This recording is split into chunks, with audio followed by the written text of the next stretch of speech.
Welcome to manual education. Welcome to this video. Law 5 years वाले बच्चे जितने भी हैं वेट कर रहे थे कि किस टाइप के क्वेश्चंस हमें एग्जाम में मिलेंगे। एग्जाम बहुत ही करीब आ चुकी है तो सबको इसी का इंतजार है कि क्वेश्चन कौन से टाइप के होंगे। वीडियो मिल गया तो आप देखो जरा वीडियो के एंड तक देखना, क्योंकि अभी आपने वेट किया है, वीडियो दे दिया है तो जरा देख लो, पूरा एंड तक देखना। बुक एंड पेन लेके बैठो और समझो कि आपके एग्जाम में किस टाइप के ग्रामर के क्वेश्चन आपको मिलने वाले हैं। सो हियर नाउ, अगर आप प्रिपरेशन कर रहे हो, प्रिपरेशन में डिफिकल्टी आ रही है, हम यहां पे बैठे हुए हैं। Simply join the manual education. Mumbai वाले बच्चों वसई, दादर, अंधेरी, ठाणे, बोरीवली सेंटर पे आ जाओ, एडमिशन ले लो। पुणे में सेंटर ओपन है तो वहां पे विजिट करना, एडमिशन ले लेना। And if you are looking for the online exam तो simply connect on 8828581454 and simply start your preparation with us. चलो आगे जाते हैं। एरर डिटेक्शन के क्वेश्चन होंगे, सेंटेंस इंप्रूवमेंट होगा। साइज गाइस, ग्रामर के क्वेश्चंस क्या ही होते हैं, एरर डिटेक्शन होता है, सेंटेंस इंप्रूवमेंट होता है, फिर आपको टाइप्स ऑफ सेंटेंस मिलेंगे, आपको एक्टिव एंड पैसिव वॉइस इतना नहीं मिलेगा, बट थोड़ा सा रेडी रहना। अगर एक आध इजी क्वेश्चन मिल जाए, थोड़ा सा मॉडरेट लेवल तक का क्वेश्चन मिल जाए तो सॉल्व करने के लिए रेडी रहो। अब तक तो दिखा नहीं है, बट हाँ अगर एक आध क्वेश्चन आ भी जाए तो डरना मत, थोड़ा सा प्रिपरेशन रखो। बचकाने वाले क्वेश्चन है वो 8th स्टैंडर्ड में सीखा था हम लोगों ने, तो वो अभी करने के लिए इतना डिफिकल्ट नहीं होना चाहिए। ठीक है ना। रिकमेंडेड बुक होगा 10th का जो ग्रामर का बुक होता है ना, उसमें से एक्टिव पैसिव सीख लेना, सब कुछ ईजी है, कुछ डिफिकल्ट नहीं होता। नाउ एरर डिटेक्शन की बात करूंगा। एरर डिटेक्शन में देखो यहां पर आपको, हाँ डिफिकल्टी लेवल इसकी मॉडरेट लेवल की होती है, एकदम से डिफिकल्ट नहीं मिलेगा, बट मॉडरेट लेवल तक पकड़ के चलो। मॉडरेट स्टार्ट होता है और थोड़ा डिफिकल्ट हो जाएगा, बट इतना भी डिफिकल्ट नहीं होगा कि आप सॉल्व नहीं कर सकते। इम्पॉसिबल केस नहीं हो सकती। Now choose the correct sentence. Correct sentence कौन सा होगा? You have a chance of winning, ये करेक्ट सेंटेंस होगा। अब यहाँ पे आगे देखो, सिमिलर, ये पास्ट ईयर की क्वेश्चन है। Identify the error in the following sentence. यहाँ पे आपको एरर फाइंड आउट करना है। तो एरर कहाँ पे है, तो यहाँ पे ध्यान दो, यहाँ पे टू परस्यूइंग लिखा हुआ है, which is incorrect. To pursue होना चाहिए, या पता है ना टू परस्यू क्या होता है, ये इन्फिनेटिव है, राइट। इन्फिनेटिव में जिरंड का फॉर्म नहीं आता, आईएनजी नहीं आता ना, वहाँ पे इन्फिनेटिव है, तो टू बी का फॉर्म होना चाहिए। नाउ ये देखो कुछ टाइप और भी कुछ क्वेश्चंस है, ये भी पास्ट ईयर के क्वेश्चंस है। There is a renewed sense of urgency, there is a renewed sense of urgency in completing the project. यहाँ पे रिन्यूड सेंस ऑफ अर्जेंसी नहीं होना चाहिए, ये गलत है, ये गलत होगा। क्या गलत है ये आप बताओ, ठीक है।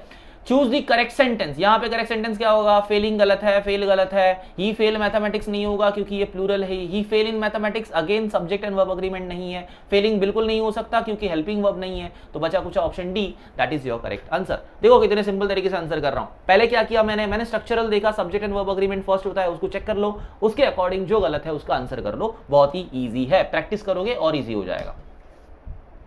Now question number 5, question number 6 similar to this one. तो यहां पर हाँ ये क्वेश्चन देख लो, she has been working in a company since 5 years. ध्यान से देखना, यहां पे सिंस 5 ईयर को रॉन्ग बोल दिया है। Although rule is what, has के साथ सिंस नहीं, सिंस होना चाहिए, ये रूल है ना, फिर भी रॉन्ग बोला। क्यों?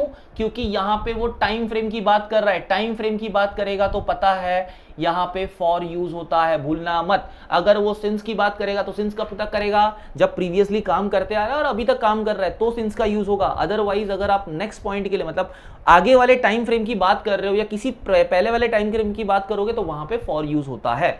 Now choose the correct sentence. देखोगे तो the team is preparing for the championship is correct one. Now 7th and 8th देख लो। सिमिलरली यहाँ पर जो है वो एडवर्ब के बारे में डिस्कशन हुआ है, एडवर्ब के साथ में वेरी लगाया तो इनकरेक्ट हो गया। Choose the correct sentence. यहाँ पे देखो, we have been studying for 3 hours, ठीक है। वी हैव बीन स्टडिंग, क्योंकि वी है तो हैव बीन होना चाहिए, स्टडिंग तो हैव बीन तो होगा ही ना क्योंकि आईएनजी का फॉर्म है। अब देखो वहाँ पे भी वो सिंस का प्रॉब्लम था, यहाँ पे भी वो सिंस का इशू है, तो यहाँ पे अलॉन्ग लिखा है विच इज इनकरेक्ट। यहाँ पे फ्रॉम को देखोगे, फ्रॉम होना नहीं चाहिए तो वो भी इनकरेक्ट हुआ। ऊपर देखोगे तो यहाँ सिंस लिखा हुआ है विच इज इनकरेक्ट बिकॉज यहाँ पे फॉर होना चाहिए। सो सिंपल, आपका आंसर आपको मिल गया। सेंटेंस इंप्रूवमेंट, सेंटेंस इंप्रूवमेंट, हाँ यहाँ पे सेंटेंस इंप्रूवमेंट जो होते हैं वो लेंदी होते हैं। सेंटेंस रीड करने के लिए लंबे, मतलब बहुत लंबे छोटे मिल जाते हैं, तो रीड करने में टाइम वेस्ट मत करो, थोड़ा स्ट्रक्चरल स्टडी करो, जिसको अंडरलाइन किया उसके ऊपर ज्यादा फोकस करो। एंसिलरी पार्ट या सपोर्टिव पार्ट जो है, अगर उसकी जरूरत पड़ती है तो ही उसके अंदर जाना, अदरवाइज उसको निग्लेक्ट करोगे तो भी इतना इशू नहीं होगा। बट हाँ गाइज, ये सारी चीजें प्रैक्टिस से होती है, डायरेक्टली नहीं होता। एग्जाम में जाके मुझे अभी बोलोगे सर प्रैक्टिस नहीं करूंगा, डायरेक्टली जाके ऐसे आंसर करूंगा, होगा क्या? नहीं होने वाला, ठीक है। Now improve the following sentence. देखोगे तो if the room had been brighter, if the room had been brighter लिखा हुआ है, I would have been able to reach for while before a bed time. अब यहाँ पे क्या गलत होगा आप ही बताना। हैड द होना चाहिए क्योंकि यहाँ पे ये उल्टा लिखा हुआ है ना, ये उल्टा लिखना पड़ेगा उनको, हैड द लिखना पड़ेगा क्योंकि वो लोग इफ से स्टार्ट कर रहे हैं। नाउ सेकंड देखो, improve the following sentence correctly. क्या करोगे यहाँ पर? I am sitting in a small Japanese car driving across the Poland toward Berlin. 5 years अगो, अरे 5 years अगो में ये प्रेजेंट टेंस कैसे हो सकता है? ये प्रेजेंट टेंस नहीं होना चाहिए, तो क्या होना चाहिए? कमेंट बॉक्स में बताना क्या होना चाहिए। चलो, now improve the following sentence, the cyclone have version the situation in Mumbai. Have version नहीं, हैज वर्जन होना चाहिए, द साइक्लोन एक ही है ना, तो हैज होना चाहिए। Improve the following sentence correctly, next month she was going to institute to study for masters degree. क्या होगा? यहाँ पे देखो वॉज लिखा हुआ है, वॉज इनकरेक्ट है, नेक्स्ट मंथ होगा, फुलफिल आगे करना होगा ना, तो इज होना चाहिए वहां पे, वॉज कैसे हो सकता है? Computer crime happen in the news since the 19th century.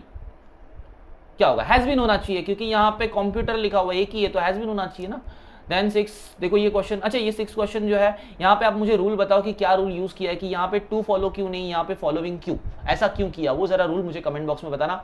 और अगर अभी कुछ समझ में आ रहा है, वीडियो अगर अच्छा लग रहा है तो यार लाइक कर दो, ठीक है। यहाँ पे देखो 7th and 8th क्वेश्चन देख लो, यहाँ पे the players needing a break and we think, तो सारे क्वेश्चंस अगर देखोगे समटाइम्स द फैमिली लाइकिंग, तो जितने भी अंडरलाइन पार्ट है ना वो सारे वर्ब के रिगार्डिंग है, सब्जेक्ट एंड वर्ब अग्रीमेंट की ज्यादा बातें हो रही है, प्रेपोजिशनल की बातें हो रही है, टाइम प्रेपोजिशन की ज्यादा बात हो रही है, सिंस एंड फॉर में ज्यादा यूज कर रहे हैं, सिंस एंड फॉर के रूल को देख लो, हैज एंड हैव के साथ हमेशा होते हैं, टाइम फ्रेम होना चाहिए, पहले से बात कर रहे हो तो सिंस होना चाहिए, ये सारी बातों को थोड़ा सा रिवीजन कर लेना, ये बहुत ज्यादा रिपीटेटिव है तो वो आपको इंपॉर्टेंट भी होगा।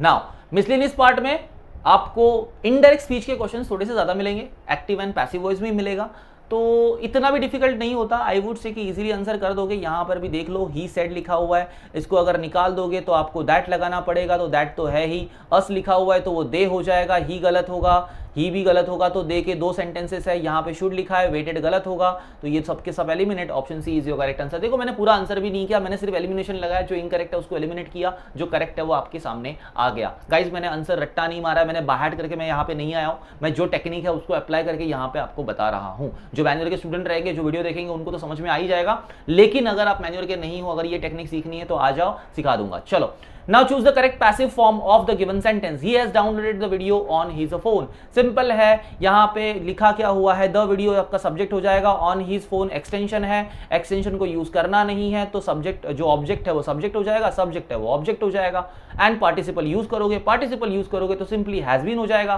That means option B should be your correct answer. Very easy.